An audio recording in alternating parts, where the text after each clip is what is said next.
Welcome to the At the Coalface podcast with your host, Jason Greenwood. This podcast is all about what it's really like in the trenches of digital and e-commerce.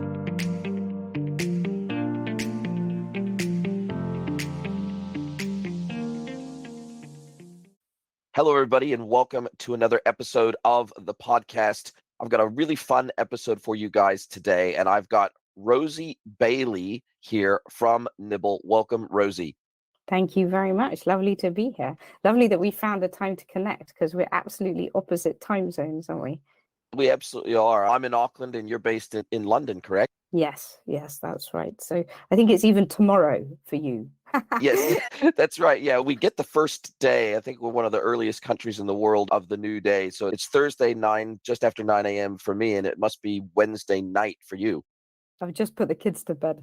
Yeah, at least we're able to hook up, which is very cool. We met via LinkedIn, and in fact, I'd put a call out for people to make recommendations of different technology companies or vendors or partners that have technology in the e-commerce / omnichannel space.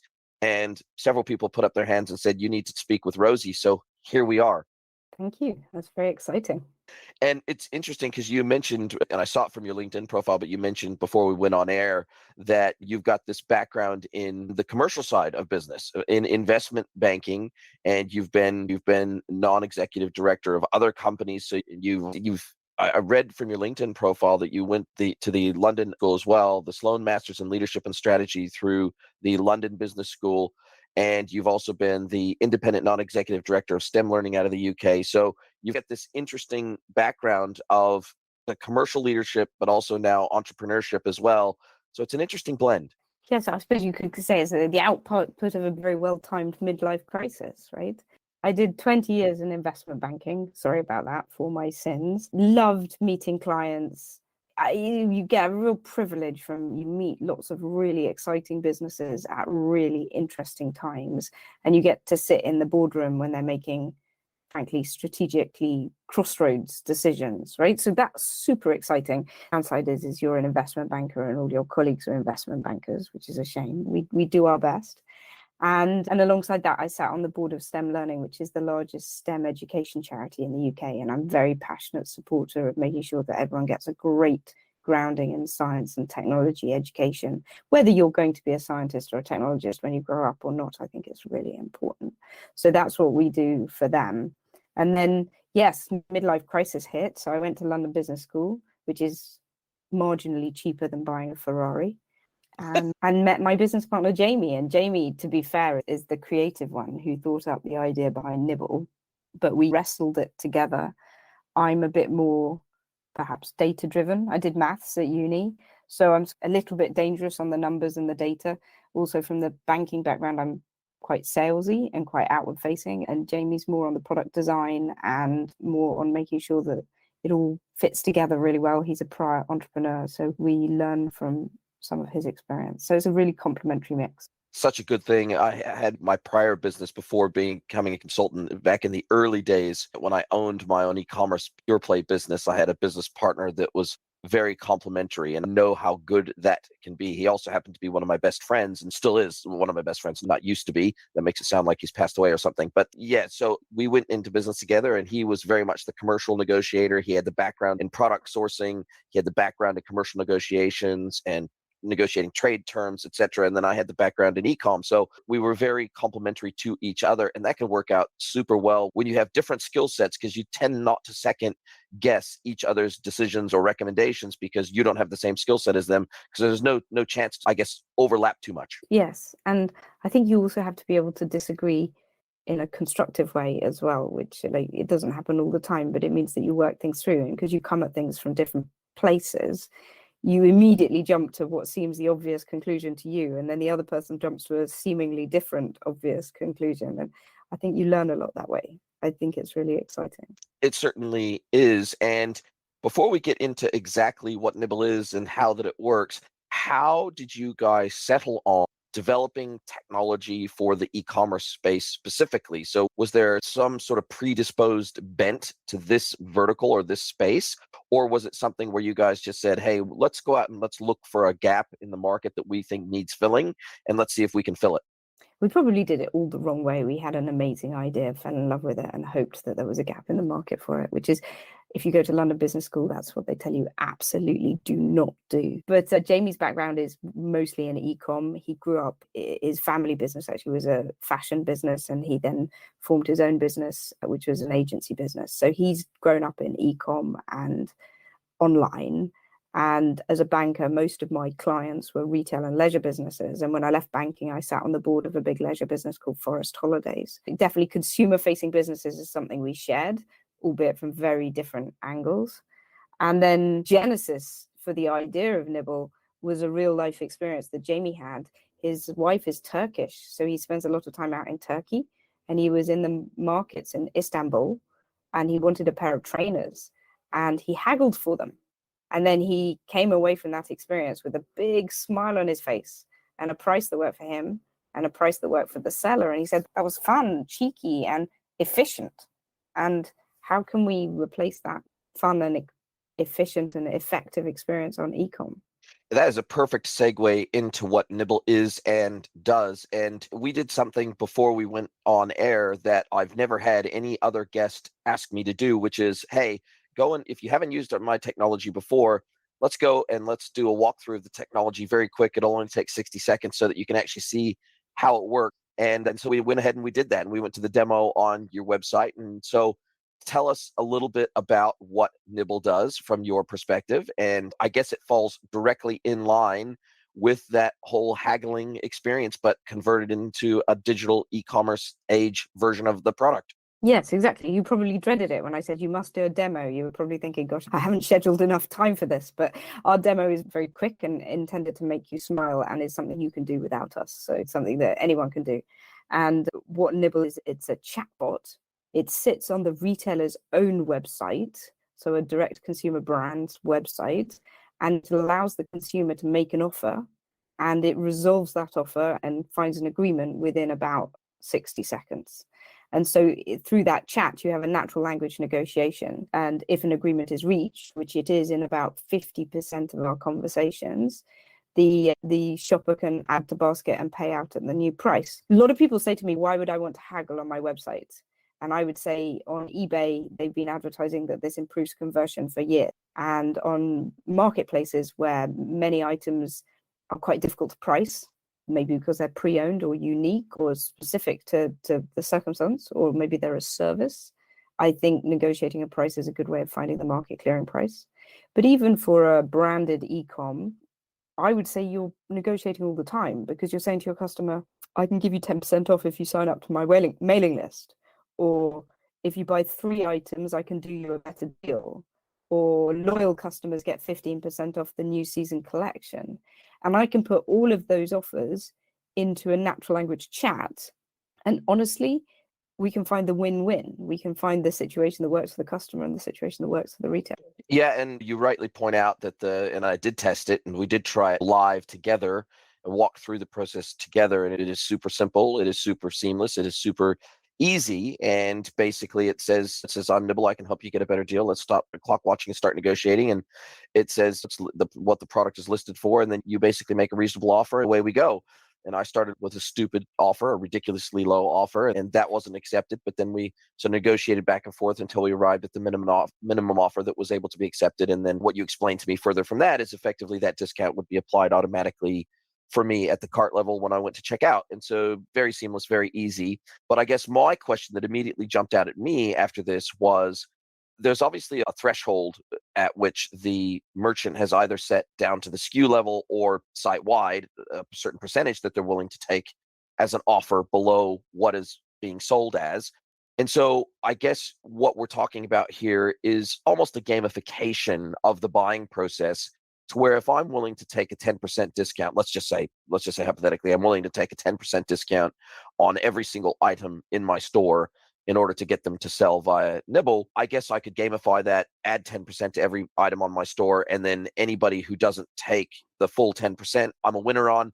Anybody that does take the full 10% or offer the 10% discount and I accept the price, then that's exactly what I was willing to sell for as a minimum anyway, and so therefore I don't lose. So I guess my question is then, at that point, wouldn't generally, and I guess you can tell me whether you see this with Nibble in use, I started at a ridiculously low price and then went up in very small increments until I found the absolute minimum, that what I believe is the absolute minimum the merchant would accept. Is that what most people using Nibble do? Do they go up $1 increments, $2 increments, whatever it is, to try to find the absolute bare minimum that is acceptable by the store? Or is there a limit to the amount of negotiating rounds that Nibble will accept? How do we get away from a customer on a merchant's website negotiating every single item that they want to buy on that website and say $1 increment? Okay, so firstly, that behavior is very normal on demos and very unusual on live sites. People, when they're shopping, they're really trying to buy that item. They're not trying to game, really trying to find a price that works for them. And so they approach it with a very different attitude, and that low ball and then going up in $1 increments is something we see all the time when people are testing Nibble and trying to work out how the software works, but that's usually on demo sites. So you'd be surprised. When people are shopping, they're in a rush, and their choices at that point are spend 10 minutes looking for a voucher code or looking for that item on another website, or spend 1 minute negotiating with Nibble to see if they can get a price they're comfortable with.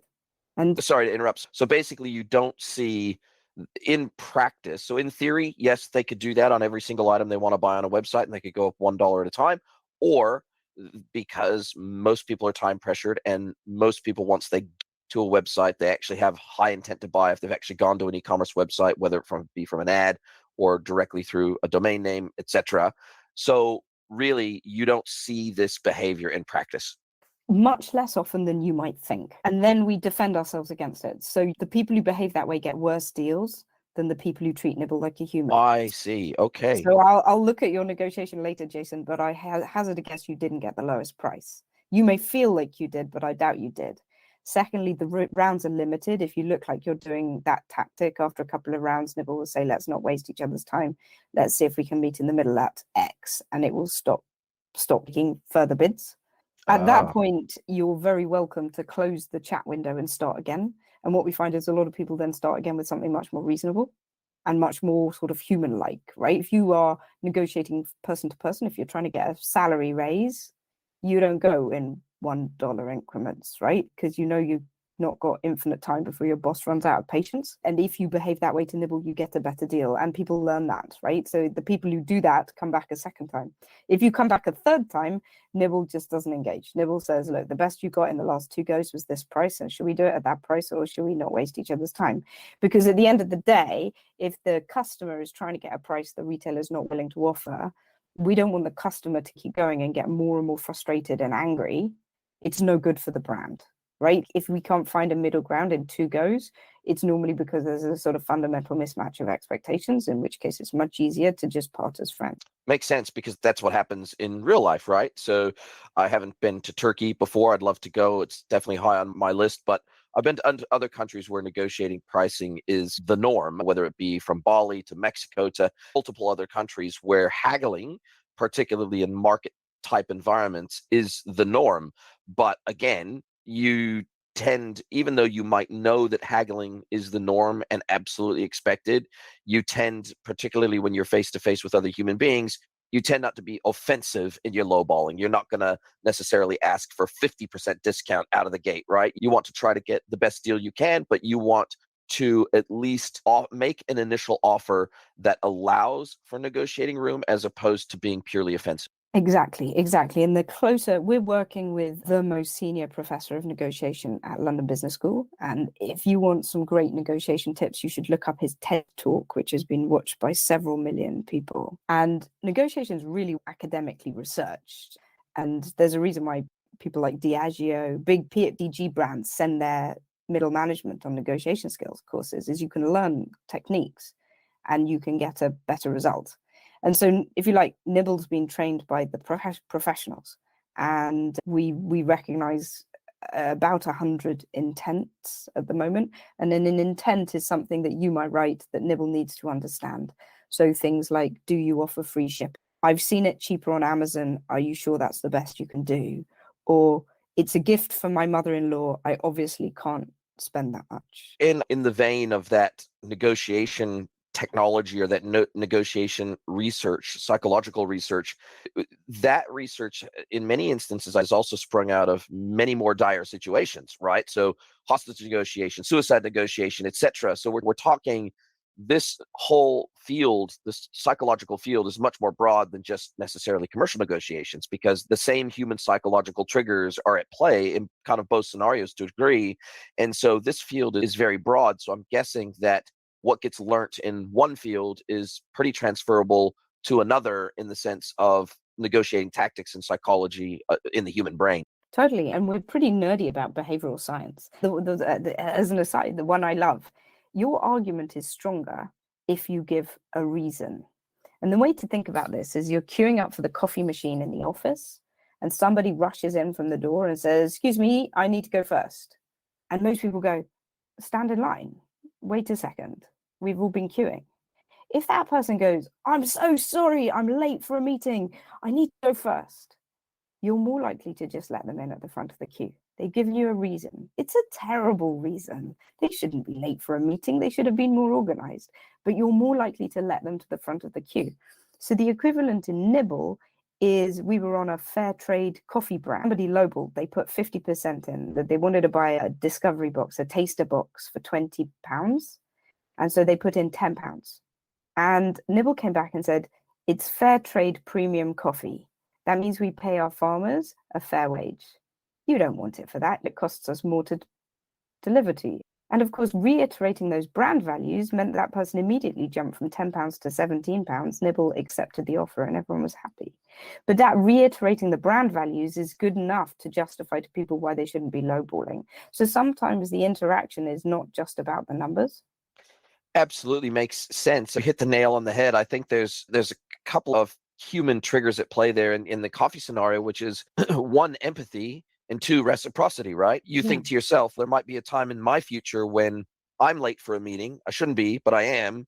And I'm hoping that somebody will have empathy with me in the same scenario. So maybe it's a karmic thing. Maybe if I show them empathy today, maybe I'll get some empathy for me tomorrow. And maybe I'll also get some reciprocity for me in the same situation in the future. And so I think there's sort of probably more, I'm no psychologist, but I'm guessing that there's a whole lot of other human biological characteristics that lead to that same psychology recurring over and over again across humans. Yes, exactly. And there's another one which I'm giving out free negotiation advice. If anyone wants negotiation advice, I'm very good at that. For example, there's something called anchoring, which is if you can in a negotiation, if the situation allows, it's usually or pretty much always best to go first and to anchor the discussion around a number where you want it to be anchored. So in the case you gave when you said you lowballed Nibble, in that situation we chose not to for certain scenarios, but we often choose that Nibble goes first so that not to expect 50% off. Makes sense. And in fact, you've pointed out a really smart thing, that clearly Elon Musk knows the art of negotiation, because if you've heard or read anything about his Twitter acquisition and his back and forth tweet storm with Stephen King, who said, "I would never pay $20 for the blue tick mark, they should be paying me." And then Elon Musk went back and said, "We have to pay our bills. How about $8?" And so Yeah, Elon Musk exactly. put himself in the position where he was doing the anchoring instead of letting Stephen King do the anchoring. And it put him in a strategically advantageous position in terms of that Twitter negotiation.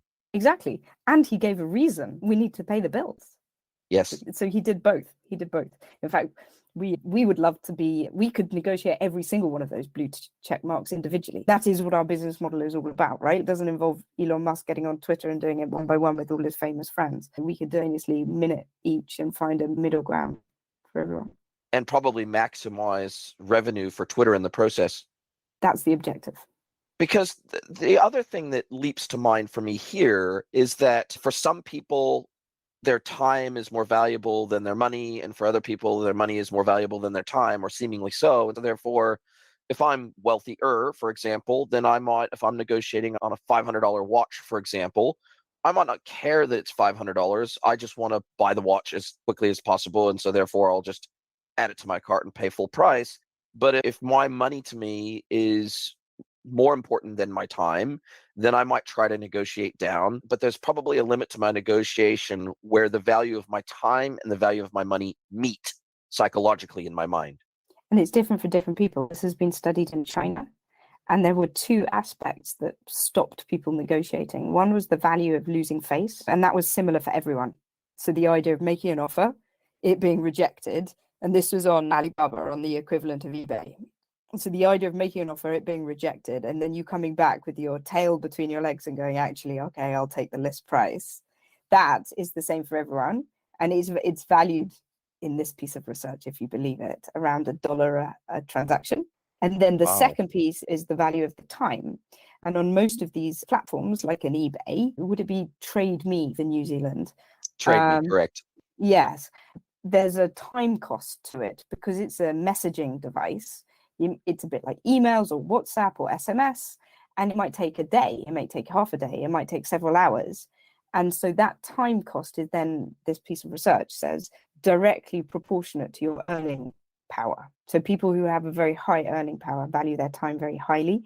And so therefore a day negotiating is a real pain. And then the people who have a lower earning power are more willing to spend that effort and that time getting a deal. But of course, Nibble takes that away completely because the loss of face is gone, because no one cares looking stupid in front of a chatbot. You just close the window and start again. And the loss of time is gone because you're done in a minute. This is also why I suppose, and I've experienced this on Trade Me recently, because we're about to move country, and so we're selling off all our things, most of it via Trade Me. And Trade Me it gives you the ability to effectively make two offers, which is, hey, here's the auction. You can bid on the auction, or here's a starting buy now price if you want to buy it right now. Now, once bidding has started, the buy now option goes away. But oftentimes, I'd say roughly 15 to 20% of the time, if you set the buy now price correctly, someone will just come along and say, oh, I can't be bothered negotiating or bidding, essentially, and I'm just going to take the buy now and I'm going to take it today. And in fact, literally yesterday, I had an item that I had set a buy now against, which I thought was a very reasonable and fair buy now. Literally within an hour of listing that item, someone hit the buy now and they're coming to pick it up today. So there's definitely two ends of the spectrum. It's not 100% of the time people take the buy now, and that can be a combination of not enough people that value their time enough, maybe looking at that item, or you've mispriced the buy now, so therefore you're not competitive in any way, shape, or form, and so they're willing to take the time to bid, or any combination of those two or three factors can come into play of whether someone takes the buy now. So this is all, I guess this gets played out thousands of times a day across auction sites around the world. Yes, and there's an increasing trend towards managed marketplaces where somebody sits in the middle of that, takes the stock risk. And for them, pricing that buy now button is quite tricky. So they might have 4 jackets of the same brand, of the same colorway in slightly different sizes, but one might be a bit scuffed or one might be in perfect condition. And so they know roughly what they're all worth, but they don't know precisely. And they've got so many unique SKUs that actually having a little bit of wriggle room around the edges and actually not being overstocked, not having a complete ton in your warehouse, is a better motivation than trying to hold out for the very, very top price. And we're ideal for that situation where you're roughly where you want to be, but you're not quite sure and you've got a little bit of wriggle room. Love it. And now with e-commerce platforms, do you have integrations for, and how hard or how time consuming is it to get Nibble up and running on your platform? We've taken a very pragmatic approach to the technology in that you don't need any customer data to get started. So that the customer doesn't need to log in, or we don't need to identify them. And so as a result, the chat is very standalone. And the only thing the retailer needs to do to get it set up is pick a minimum price and then give us a strategy. So the strategy is basically maximize conversion, which means Nibble goes more easily towards the minimum price, but probably doesn't give the minimum price because we always give a slight range. Or you maximize margin, in which case Nibble tries really hard to get the best possible price for you, but at the same time risks losing the deal, right? So if you have high stock and you want to clear it, you might use maximize conversion. If you've got low stock and you want to maximize margin, you might use maximize margin. So that's the setup. And then the integrations, we've got Shopify, WooCommerce, and Magento with BigCommerce on its way. And Shopify, for example, it's 5 minutes to install, 5 minutes to set up your first rule, and then you can get going. Love this. And you were explaining to me also that this can be negotiated on a cart basis. It can be negotiated on an item by item basis. So you really have a pretty significant amount of flexibility in the way that you can actually configure Nibble for your business? We basically look at it three ways. We have clients who want to improve conversion on their website, and the majority of those choose to have Nibble invisible, and then it appears based on behavioral rules. So if the customer dwells on the website for a long time or revisits a particular item because they're thinking about it, they revisit the product page, or they show an exit intent having dwelt on the page, then Nibble shows to try and convert someone. Because what we're doing is we're trying to stop that person look for a voucher code or that item elsewhere, which apparently 60 to 70% of consumers do. So there's a maximized conversion use case where Nibble's invisible unless it needs to be. There's a clear stock use case where you might put it on the outlet section of your website and always try and maximize margin instead of just putting everything at 40% off. And then the third use case is to improve average order value, where you basically say, look, you can negotiate on the cart as long as you've got more than $30 in the cart or more than 3 items in the cart. And that's really great for people like beauty retailers who frankly don't make any money if they ship a lipstick. And can you have it be based on inventory count at an individual SKU level as well? Hey, when I get down below, when I've got 3 or fewer left of an item, then we trigger Nibble for that product because I don't want to be left with 1 or 2 units of a particular item. I actually want to clear those out when I get down to low stock level. Or the inverse. I could say this is a stock item that I'm always going to carry. So therefore, once I get below 3 units, I don't want to engage Nibble because I know I'm going to restock this, but it may take me 2 weeks to get the stock in. So I'm not willing to negotiate on once I get below a certain value. I would guess that inventory values at some point play a part in whether you want Nibble to be engaged or not. Yes. Funnily enough, most of our clients at the moment prefer to take a slightly more manual approach to translating inventory into how they want to use Nibble. So they want to sit in the middle of that decision making that you've just described. So at the moment, it's not. I think over the next year that will be something we will develop. It's not difficult to develop. You run a SaaS podcast. It's on the roadmap. Must be almost like a mantra. Yes, but it's on the roadmap. Let me put it that way. Fantastic. Yeah. Look, you dropped out there for just a quick second, but I got the end of it there, which is that it's on the roadmap, which is great to hear because I think that certainly a certain amount of automation or rules applied based on if I'm a seasonal business or let's say I'm in fashion or something like that, and I live and die based on drops or seasons, etc., then I might definitely want to, once I get down below a certain inventory level, I definitely want to try to promote those products to finish them off and get them out the door before the next drop or the next season.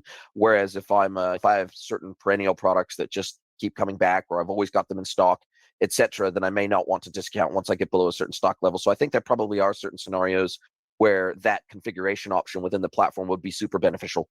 Yes, I totally agree. And look, Nibble seems like it is really, love the fact that you can make it hidden if you so desire, because I don't think that a lot of brands would necessarily want Nibble to be immediately visible on every single page and prompt them if they were planning on paying full price anyway. For those full price shoppers, we don't want to activate that. But I love the fact that you take either exit intent, I'm guessing if they hover over the X, or if they try to navigate away from a specific product page to another page on the website, etc.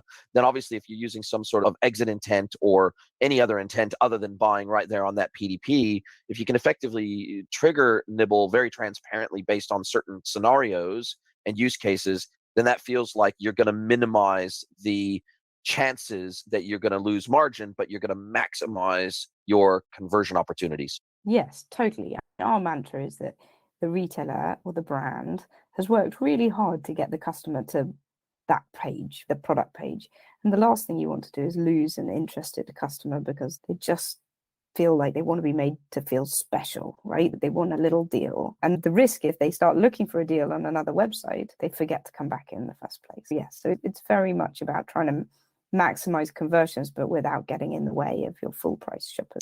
And I guess the reality is if they're really a deal seeking visitor and they ultimately don't think they can get the best deal on your website, then they're likely to go to Amazon or some other marketplace where they will for sure oftentimes get a better deal, in which case you will definitely lose them and potentially permanently lose them to a platform like Amazon where they've got Prime and all sorts of other incentives to only shop there, right? Yes, but there are reasons why people shop on brand websites. One of the things that we can do is we can put a gift with purchase into the chat, which is difficult to do on a marketplace, right? But it could well be you're buying a watch and you're getting a spare watch strap, or we were on a karaoke machine, Lucky Voice karaoke machines, which incidentally was a must-have purchase in lockdown. And people wanted, 1 in 5 purchasers says, do I get a special deal if I add a second microphone?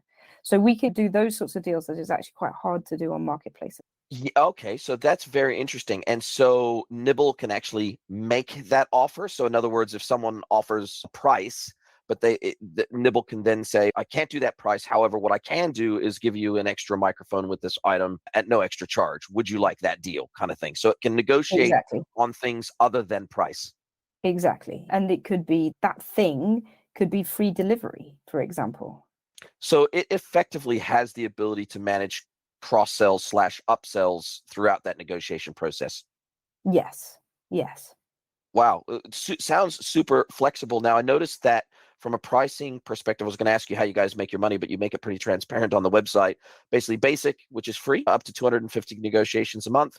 Professional, up to 1,000 negotiations a month, $29 a month. Then premium, unlimited negotiations. I'm guessing that particularly for high traffic stores and for high sales stores, that they're going to almost by definition be within the premium tier, which is basically just a percentage of converted sales, which is variable based on volume. So really, Yeah. you've tried to build this to where it's accessible. You've democratized it, for lack of a better term, to where a small websites, there's effectively a freemium offer here, which is basic. If for up to 250 negotiations a month, hey, use it for free. Yeah, If you're a just give it a professional, try. yeah, exactly. And it's virtually zero risk to the merchant in that scenario. Yes. So it just lets you give it a try. Because one thing that we find, so 2 things we find. One is it's a different way of selling for most brands, right? Like it's a new way of selling and it takes a bit getting used to. So people do want to try it and we do want to give them the chance to try it for free. The other thing is that we haven't talked very much about how much people enjoy it. And it's really interesting how much people enjoy it. And we've designed the chat to be witty and cheeky, gentle humor, right? And lots of people really engage. This is a gift, or haven't you heard that there's a cost of living crisis? Come on, Nibble, do me a better deal. Or my wife will kill me if I pay that much. Surely you can give me a discount. These are all things people really say to Nibble. There's lots of jokes in the chat. And we launched on one customer website, one marketplace the other day, and they announced that the opportunity to negotiate on their Instagram reel.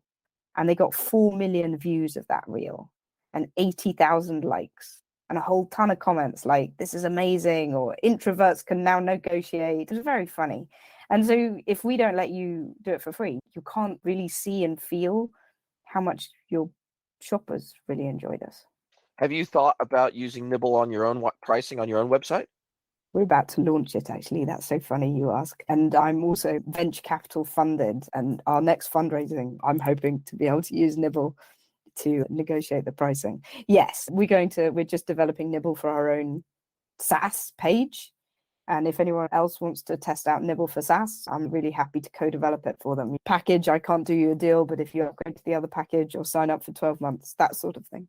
Love it. This is a classic case of eating your own dog food. So it's fantastic to hear that you're going to be taking those same concepts from e-commerce websites and translating it into your own SaaS experience. Absolutely love that. Yes, I'm excited about that because, as you say, when you develop it for your own use, you really make sure it works, right? You have to. You have no choice but to make sure that it works. Now, Yeah. what is, apart from some of the other features that we had already talked about there based on inventory, etc., is there anything that your customers are asking you for today that you don't do with Nibble that you would really like to add to meet that market demand? Or what is, if we look out over the next 12, 18 months of the platform, what is already on your roadmap that you think is the most exciting thing that you'd love to add to Nibble as soon as possible? There's quite a lot we can add, if you like, under the bonnet. The more data we get, the more we understand how customers negotiate in different circumstances. So we launched on one brand and they had a website in Canada, North America, the US and Canada separately, and Australia. And we launched simultaneously on all 3, same product, same rough pricing expectations. And we outperformed massively on the American website. And we went back to them and talked them through and to understand it. And it turns out that the way people expect deals is very different region to region, day to day. And so actually, it's maybe a little bit boring, but the things that we can do the most with is make internal improvements in the chat as we learn more about our clients and their customers. We made one change over the summer, which I'm not going to tell you what it was, because otherwise I'd have to betray all of our secrets. But we made one small change to how Nibble behaves and improved conversion across every single one of our websites by 40%. Wow, that is phenomenal. I guess that is the benefit of being a SaaS platform, is that you're not just able to run AI across each individual website and each individual account and improve it iteratively on that individual basis, but you're also taking the learnings across all of your customer base and you're folding those learnings back into the core of the platform. So basically, as you grow, so does your ability to create better experiences for all your customers. Exactly.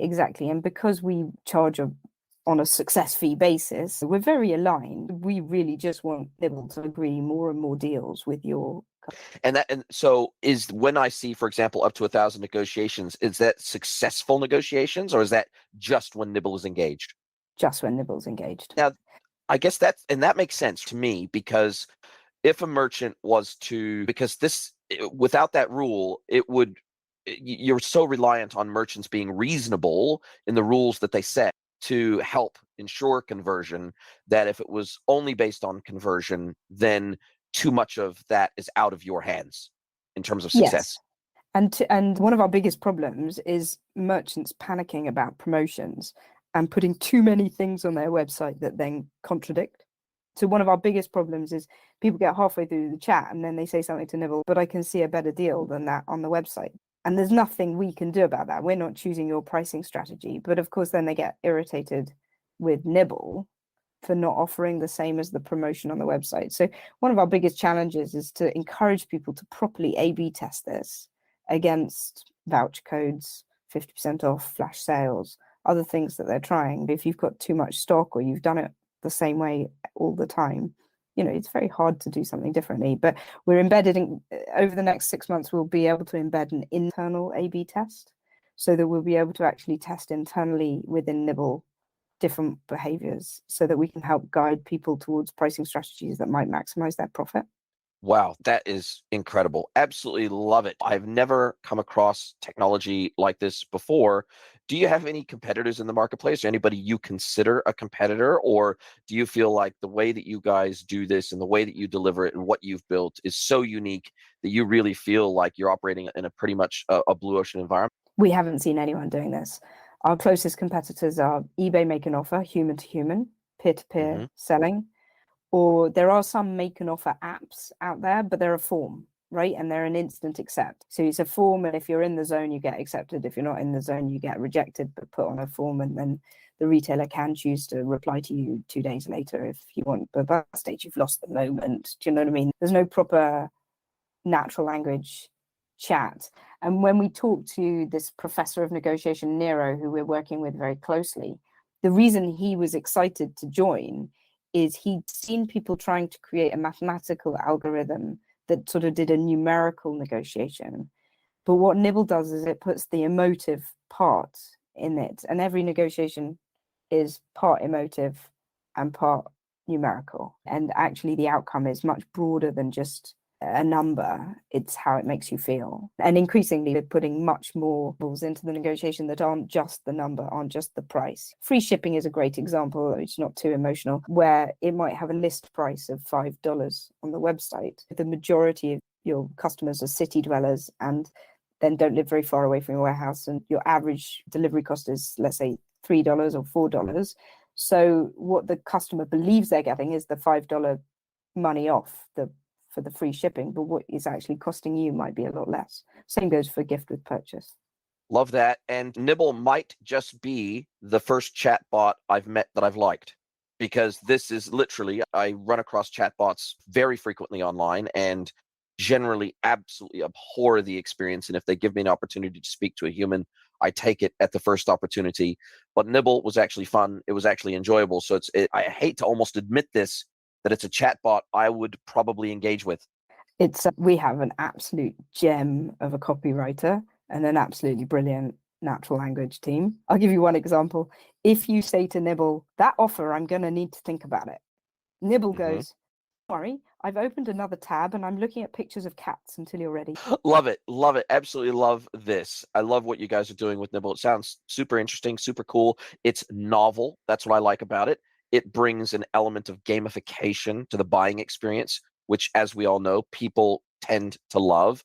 It also helps to improve conversion and improve retained margins without having to do broad-based counting or promotions. It also limits the amount of promotional advertising someone has to do in order to get someone to the website to convert in the first place. So I think this feels very much, you could even use this functionality as an ad itself. Hey, come and negotiate with us.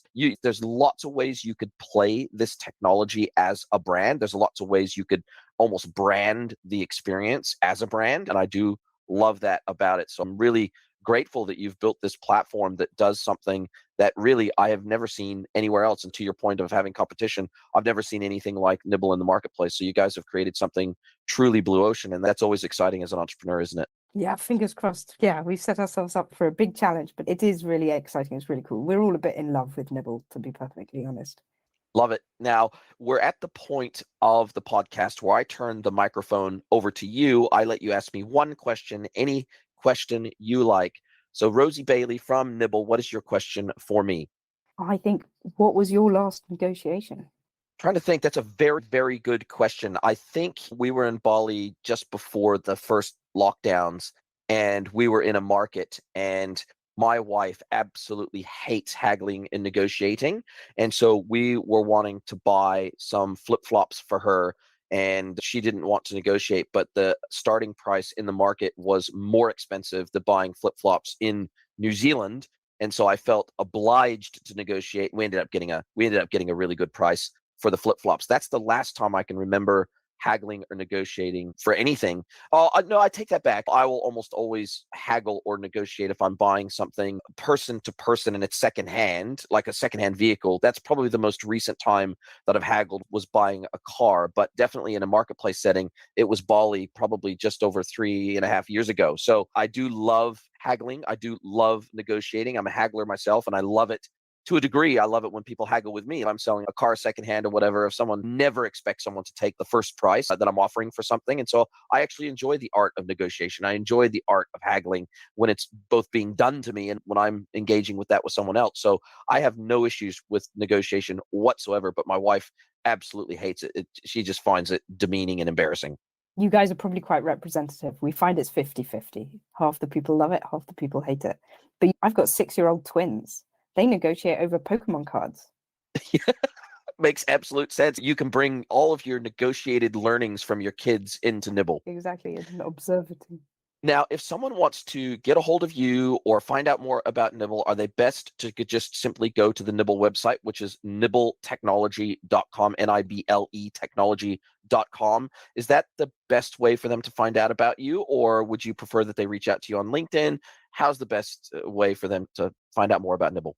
Find out more about Nibble at nibbletechnology.com.